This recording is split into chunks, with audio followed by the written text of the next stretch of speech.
Hey, welcome back. Bob the Vape and Computer Guy here. Today we're going to be taking a look at the new Aspire Triton RTA system and tank.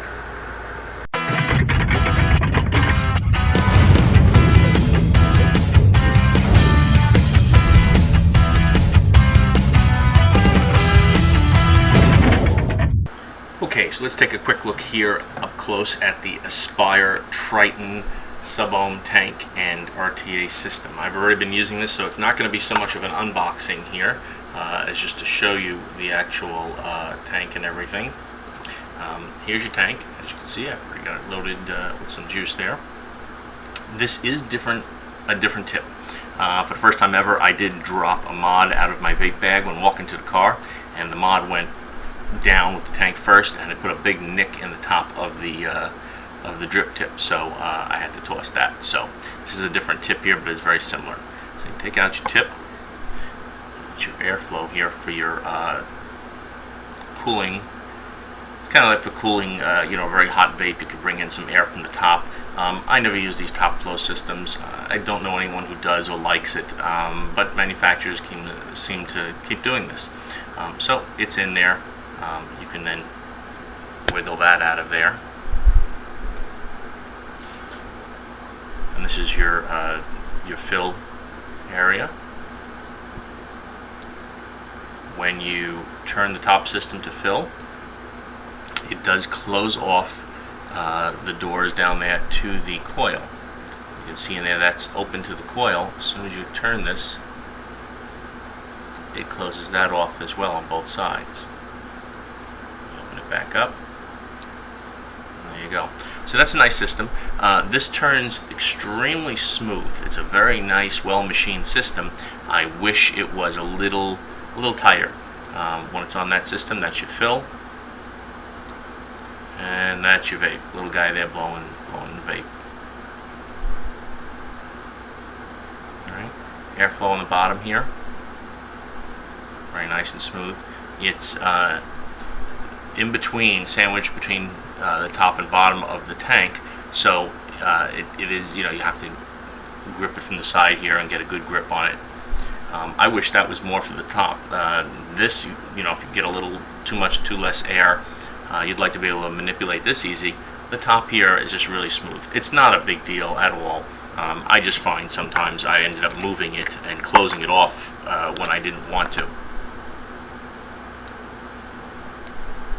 Alright.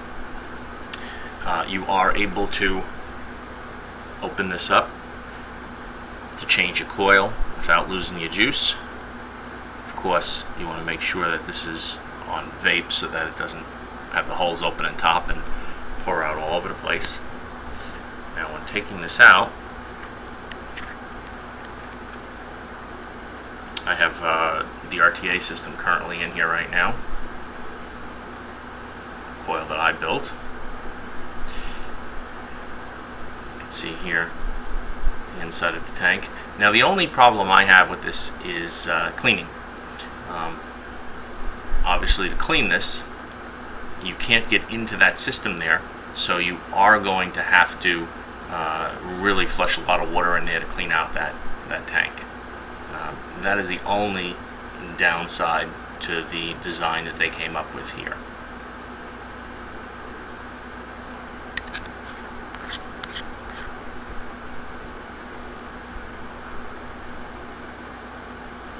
Otherwise, the tank is a very nice looking tank.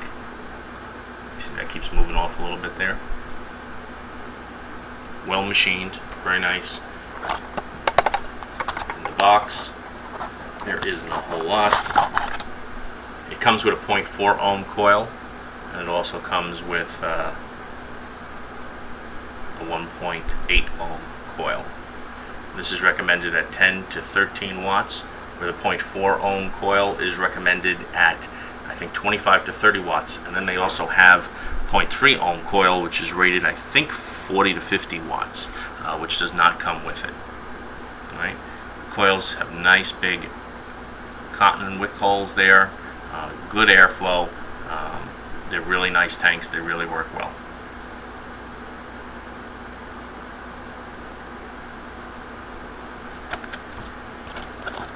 There you go. the RTA system here we will take a close up look at right after this. Now we have the Aspire Triton RTA system. Let's take a look at building it. This is one of their ready-made coils. This is how the system comes in your little Altoid style box there, as we all have come to know it. You end up with some cotton, and let's see what we can do about that brightness there. That's a little better. So, got a little card talking about the resistance on there. You have some extra screws, O-rings, and here's what it comes with. I've already had this open, so it will look a little messed up here, but you have your nice little screwdriver there. You have the 3 parts to the tank system, and you have a coil, which I've already clipped as I was looking at the assembly of this. It looks like, when you first get this, my first thought is, oh great, not just a deck, I could just stick a coil on, wick it, and build it.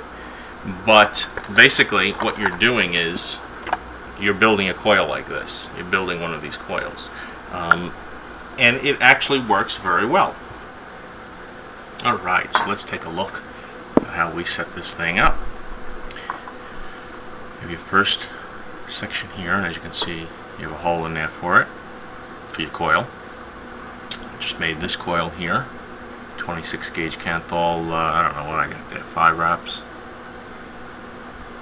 Looks like 5 wraps. Alright, so you simply insert one end through there. Alright, now you can hold it in place that way. Get that down there. It's snug, it's not going anywhere. Always move it around a little bit if you need.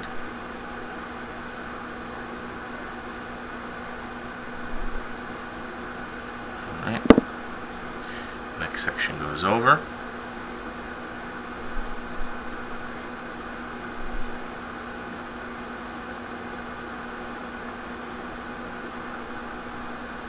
This will also have a hole in it, as you can see. And your other end of your coil is going to go through that hole.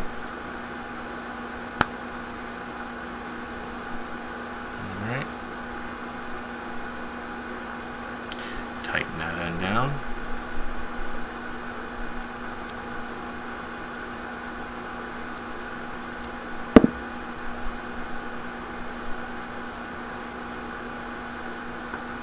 Take your clippers.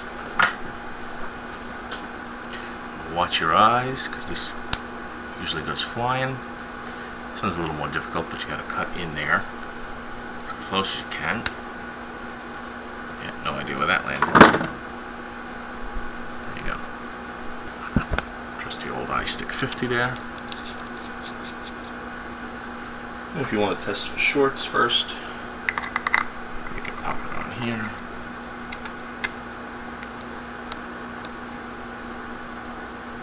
Alright, so we got about a 0.7 there. Might change after we pulse it a little bit.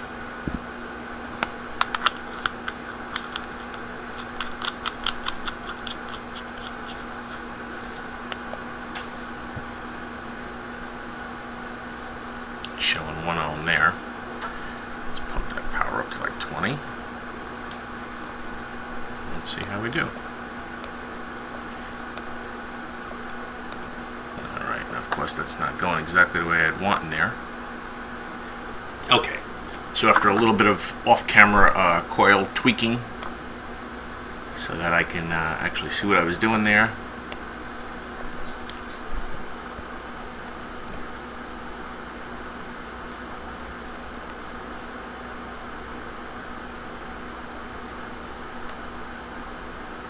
Alright, it's not perfect. It got a little bent out of shape there because poking around through the side holes trying to get it right. It's certainly not the best way to build a coil, not my favorite, because you can't really manipulate it much once it's in there. But it's there, so let's wick it. Alright. Okay, so we got our cotton. I'm going to feed it right through there.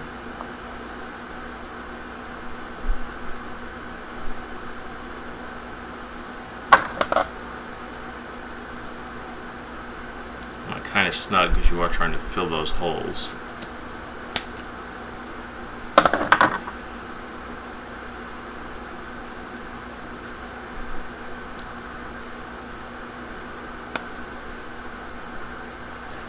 Now, that looks like it might be a little too much wicking through, but I find that if you don't have enough, it shrinks a little bit as it gets wet, and you can get flooding through those holes. So you do want to make sure that it's wicked somewhat decent in there.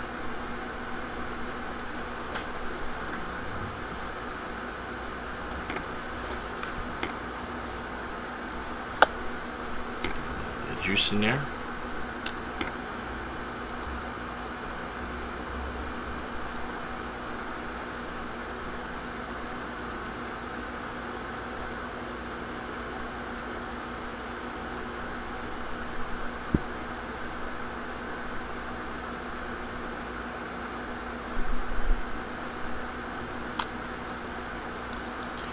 This is little Blueberry Church by Eve E-Liquids, chocolate and blueberry. I've already got this juiced up.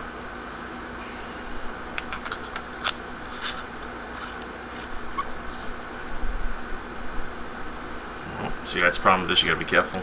Turn that top so smooth, and suddenly everything's going to be pouring out up there. So there we go. We have the Triton tank all loaded up and ready to vape. Okay, so final thoughts on this Aspire Triton tank and the RTA system. Their coils. I love their coils. The 0.4 ohm coil is working wonderful. I pulled it out just recently to do a rebuild, so I've got it over here. Their coils, beautiful. Vaping at 30 watts, 29 watts. Beautiful, no dry hits, everything about it is great, very happy with it.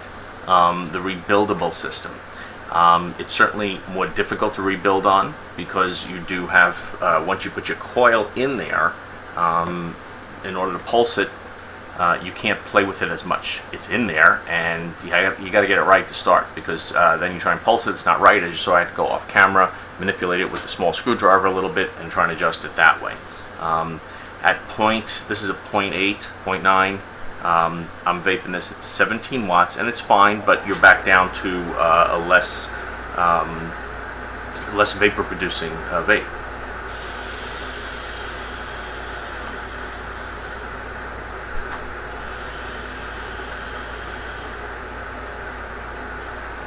So it's fine. You know, they give you a little card here with their recommendations that came with it. And as you can see, that top one, 26 gauge, 0.9 ohms, is what I came out to, 15 to 20 watts, and I'm doing it at 17, and it's working fine. So you can build lower and get it, you know, if you have some 21 gauge wire. I didn't have any 21 gauge wire, and get it down to something where they recommend 25 to 30 watts. They seem pretty accurate on that chart. In terms of, I haven't had any leaking with it since building it. I would worry about that a little bit more though. Just because you got to get your cotton to really fill those holes pretty good, and yet still allow it to wick properly. So that, you know, that could always be an issue. I think that this is the kind of tank that I wouldn't use the RBA system much, or the RTA system. That's usually what I do. I prefer to build, but on here I think I'd use their coils more, just in fear of it flooding if you're taking this out for the day. And getting that coil just right is certainly a lot harder than a standard screw base where you can get your coil in there and adjust it yourself. So the only downsides I would say with this tank is that RTA system isn't as easy to build on and manipulate and get just right, but it works. And cleaning the tank, it is a bit of a pain to get in there to make sure it's really clean and all the juice is out of there. not so much a pain, just more work. Instead of taking it apart, being able to clean each part and let it dry, you really do got to flush a lot of water in there to get it out, to get it clean. So other than that, the tank is great. It vapes beautiful. They're coils. It vapes great. Airflow is great. The quality of the machining and how smooth everything turns is very good. And that's about it. Yeah, so it's a great system. I recommend this is a tank you'd want to use their coils with. So don't bother to buy the RTA system unless you're really curious about playing around with that. Otherwise, enjoy it with their coils.